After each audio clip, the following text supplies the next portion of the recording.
All right, ladies and gents, an exciting, transparent video going over the P&L of our agency, Better AMS, for the month of October, so that you can get greater insights into what it looks like to run an agency that is doing roughly $100,000 per month. Okay, hopefully we'll be at around 150 to 200 by this time next year, if not way more.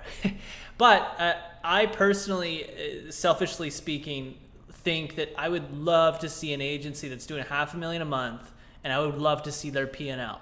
I just think that there's certain insights that would come out of it that would really help me think about our own P&L and how we're operating our agency. Okay, so hopefully this is helpful to you if you're doing 100,000 a month, or you're doing 50 or 10, 20 or 0.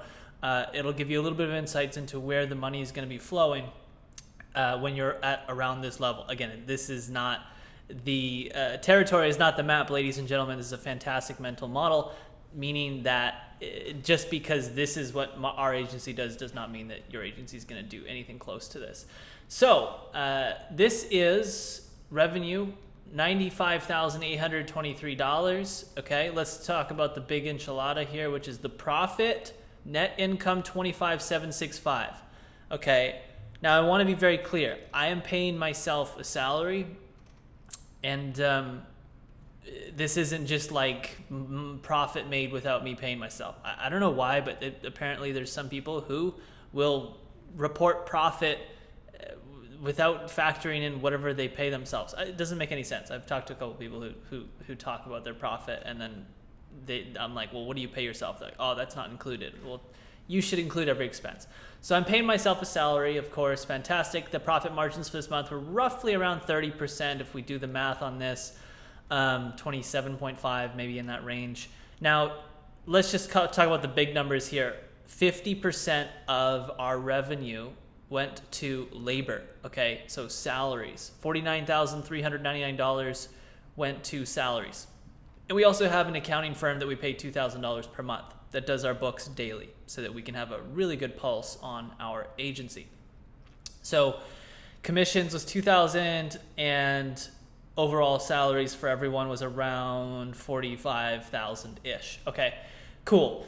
I don't know what the average is in the agency world. Again, this is where I wish I could see P&Ls of people doing 500, 2,000, a million a month, but no one wants to share their P&L. Why would they want to share their P&L? Their competitors could look at it and gain insights, and there's really not much positives to me showing my P&L for our agency. There's in fact probably 0 positives to me showing our P&L of our agency for our agency.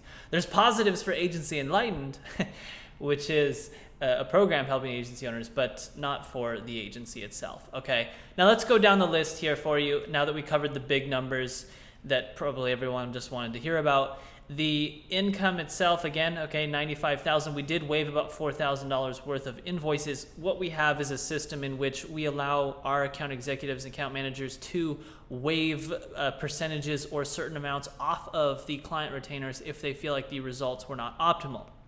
Now, I kind of like this system because truly, if the results aren't great and you reduce the retainer, I think it shows a lot. But on the flip side, if someone is continuously reducing the retainer or completely waiving the retainer, well, that's a red flag and it needs to be looked at. There's been times where I've seen some of our account executives, account managers waive a retainer completely for like 3 months straight. And then I'll be like, well, we don't want to just keep waiving retainers. If we're going to waive a retainer 3 months straight, we should probably just tell the client, hey, it's not a good fit because we can't work for free. So with that being said, that rarely happens. I think I've only seen that happen once, to be honest with you. But anyways, it's a good little system that allows greater flexibility within your machine, if you will. Now, cost of goods sold, really, we don't have any cost of goods sold. I think that these 2 line items here should be below in this section here, because incoming wire transfer fees, I mean, that should be down here in my opinion. And PayPal fees, I don't even know why we have PayPal fees. We don't even use a PayPal account anymore, so that's interesting. Again, there's little discrepancies in the data. That's fine. This is stuff that gets sorted out with the accounting team when we hop on a call with them once a month. So here's the big stuff here, some more big stuff here. General and administrative expenses are $12,000. That is hefty. Let's see, what are we looking at here?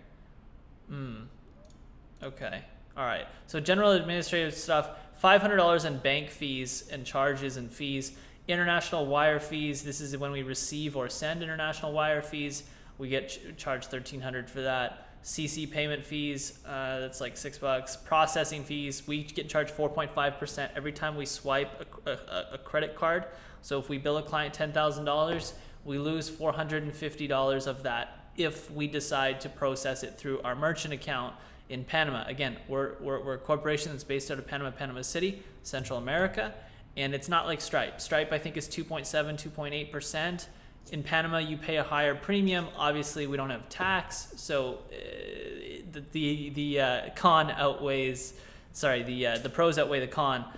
We pay a little bit extra on the merchant, but we don't pay any tax. So beautiful. Now, offsite meeting. We decided to book our offsite travel, our meeting, which is going to be again in Mexico, Playa del Carmen. That is coming up pretty quickly. That is, the dates are December 6th or December 7th, December 8th. Or December 9th, I think it's 3 days. And then we have a team retreat. So our entire team, well, half of our team actually, is flying out to Mexico, and we're gonna have a team retreat, year-end retreat. It's more or less 80% fun, 75% fun, 25% business and strategy, which is gonna be really exciting. I'm really pumped to meet the entire team. So that was a huge expense. It was 7.5 thousand. I think it'll be much more when we actually get there. Not much more, but I would estimate the whole trip's probably gonna cost like 15 grand, if not a little bit more. That's just a super rough estimate, but I'm trying to think of all the expenses. We decided to book this really gorgeous place. Maybe I'll show some photos in this video, or you'll just see it when we get there. We don't ever stay in super lavish places like this when we have offsite meetings. We stay in 2-star hostels and make it as cheap as possible. But year-end retreat, we'll celebrate. We had a lot of wins this year. So office supplies, this, I looked into this line item. This was partially a reimbursement, so it's kind of false data, but it needs to be there. Software services, we spent about $6.1 thousand on software. If you guys want to see our tech stack, here you go, ladies and gents. This is our tech stack right here. Every single software that we pay for, how much it costs. There you go. Okay, now some of these softwares, it was very expensive because we decided to move to annual plans to save money, obviously because it's 25% cheaper in some softwares to pay annually speaking. So what we recently paid for annually was Asana. I think we paid Zoom annually. Notion, I think we paid annually. Let's see what else. Alfred, I don't think so. PandaDoc, I don't think so. Canva, I think we did pay Canva annually. And that was pretty much it. So software usually isn't $6.1 thousand per month. Usually it's less than that. But since we paid annually for some of these softwares, it kind of spiked it, especially Asana. We're looking at 1.7K just for that project management tool. Okay. What else do we got here? Labor, this is the big one, the big enchilada, ladies and gents. And coffee, we got some perks where we pay for people's coffee if they want coffee. I don't drink coffee, so I don't get that perk. But search media, I think this is just LinkedIn Navigator, Sales Navigator or something. This needs to go into a different line item. You can see you want to keep your P&L as clean as possible. You don't want to look at something and think, what is this? And then you have no idea what that is. Again, we can click into it and try to identify it. We can see this is coming from Google. We're not spending any money on Google ads, so maybe it's Google G Suite or something. I don't know. Taxes and licenses. See, this is another thing where it's like, I don't really know what this is. Let's click into it and see.